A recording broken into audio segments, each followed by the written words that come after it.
안녕하세요, 여러분. 오늘은 한강 작가의 채식주의자를 함께 깊이 읽어보는 시간을 갖겠습니다. 이 영상은 단순한 줄거리 요약이 아닙니다. 이 작품 속에 숨겨진 인간성, 침묵, 고통, 억압, 그리고 그 모든 걸 넘어서려는 존재의 몸짓을 함께 따라가보는 지적 여정입니다. 채식주의자는 짧은 이야기이지만 그 안에는 문학적 깊이와 인간, 내면에 대한 치열한 성찰이 가득 들어 있어요. 오늘 우리는 이 작품을 학생의 눈높이에서 그러나 깊이와 사유를 놓치지 않는 방식으로 천천히 풀어가 보려 합니다. 그러니 부디 종이와 펜을 준비하시고요. 마치 강의를 듣듯 혹은 친구와 깊은 대화를 나누듯 들어주시면 좋겠습니다. 제1장. 나는 고기를 먹지 않습니다. 소설의 문을 여는 단 하나의 선언. 채식주의자의 첫 문장은 단순하지만 매우 강력합니다. 나는 고기를 먹지 않습니다. 이 말은 단지 식습관의 변화가 아니었습니다.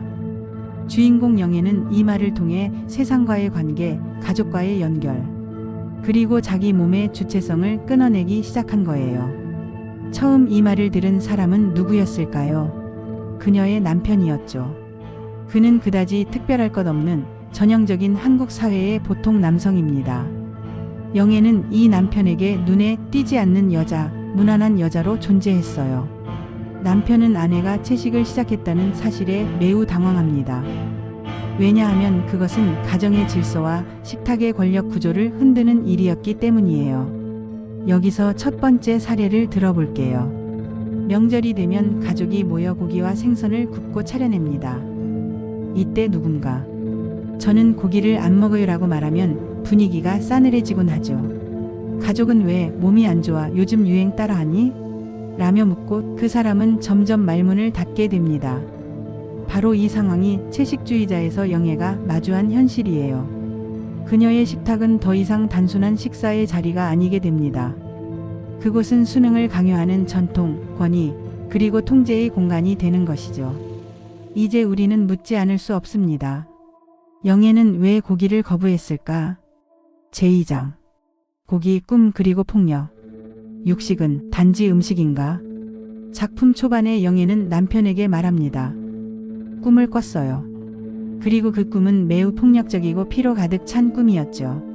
그녀는 그 꿈 이후 고기를 먹을 수 없게 되었다고 말해요. 이 장면은 매우 중요합니다. 왜냐하면 채식주의자의 모든 사건은 바로 이 꿈에서 시작되기 때문이죠. 심리학에서는 트라우마를 겪은 사람들이 반복적으로 끔찍한 꿈을 꾼다고 말합니다. 전쟁에서 돌아온 병사들, 가정폭력을 겪은 아이들, 성폭력을 당한 사람들, 이들은 현실에서 말하지 못한 것들을 꿈으로 말하게 되죠. 영애의 꿈도 마찬가지입니다. 그녀는 현실에서 말하지 못한 폭력을, 고통을, 피를 꿈속에서 마주합니다. 그리고 그녀의 몸은 더 이상 그 고통의 상징인 고기를 받아들이지 않게 된 것이죠. 이제 우리는 고기를 먹지 않겠다는 말이 단지 식습관의 변화가 아니라 삶의 전체 구조에 대한 저항임을 알 수 있습니다.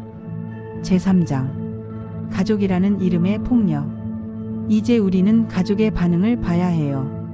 영애의 아버지는 군인 출신입니다.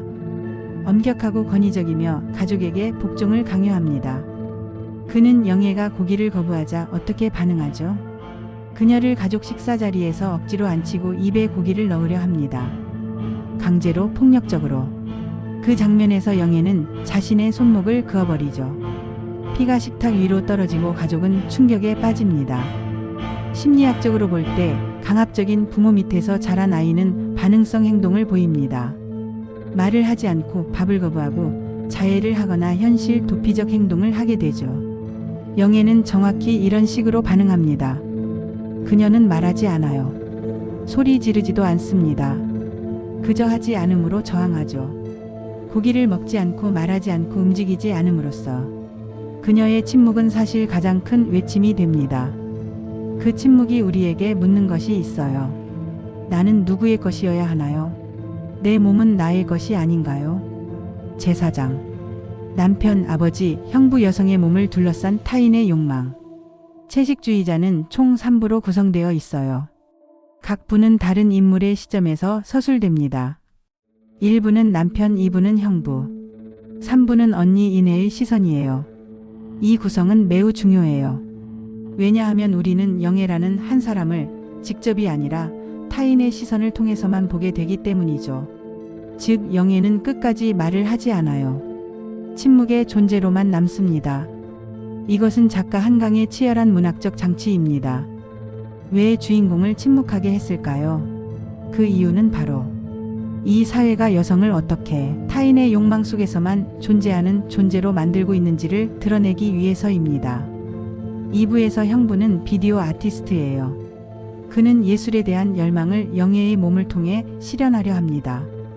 영애의 몸에 꽃을 그리고 그것을 촬영하고 나중에는 성관계를 가지죠. 이 모든 과정은 형부에게는 예술이지만 영애에게는 또 다른 소유와 침범입니다. 형부는 영애를 사랑한 것이 아니라 이상화된 식물 욕망의 대상으로만 봅니다. 그리고 그것을 예술이라는 이름으로 정당화하죠. 미술사에서도 유사한 장면을 많이 볼 수 있어요. 에두아르 마네의 올랭피아, 쿠르베의 세계의 기원 이런 작품들 속 여성은 능동적인 주체가 아니라 항상 타인의 시선에 놓인 대상이었어요. 영애 역시 형부라는 예술가의 눈 속에서 타자화된 존재가 됩니다. 이렇게 채식주의자는 끊임없이 질문합니다. 나는 누구의 시선 속에서 존재하고 있는가? 그 시선에서 벗어날 수는 없는가? 제5장 식물이 된다는 것 탈 인간의 상상력. 작품 후반부로 가면 영애는 아예 말을 하지 않고 식물처럼 살아갑니다. 나무가 되고 싶다고 말하죠. 햇빛을 쬐며 뿌리를 땅에 내리고 물만 마시며 살아가고 싶다고 합니다. 이 말은 이상하고 충격적이지만 그 안에는 놀라운 해방의 상상력이 담겨 있어요. 프란츠 카프카의 변신에서 주인공 그레고르는 어느 날 아침 벌레로 변합니다.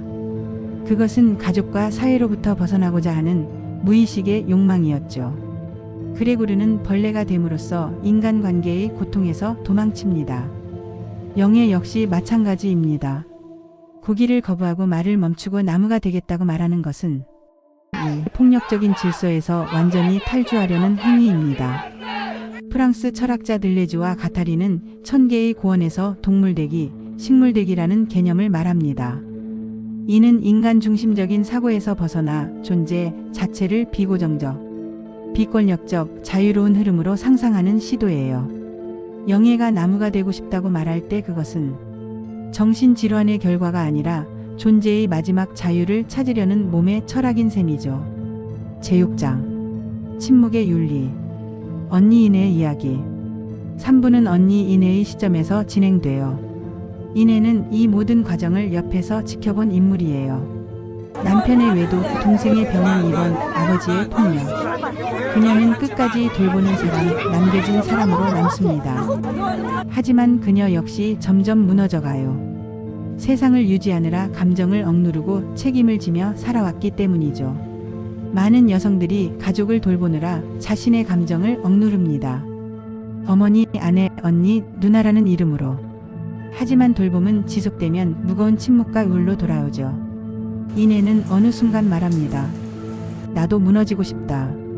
내가 무너지면 누가 날 붙잡아 줄까? 이 장면은 굉장히 뭉클해요.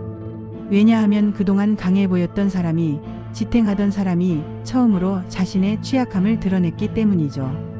제7장. 이 소설은 무엇을 말하고 싶었을까? 한강의 문학과 우리에게 남긴 질문들.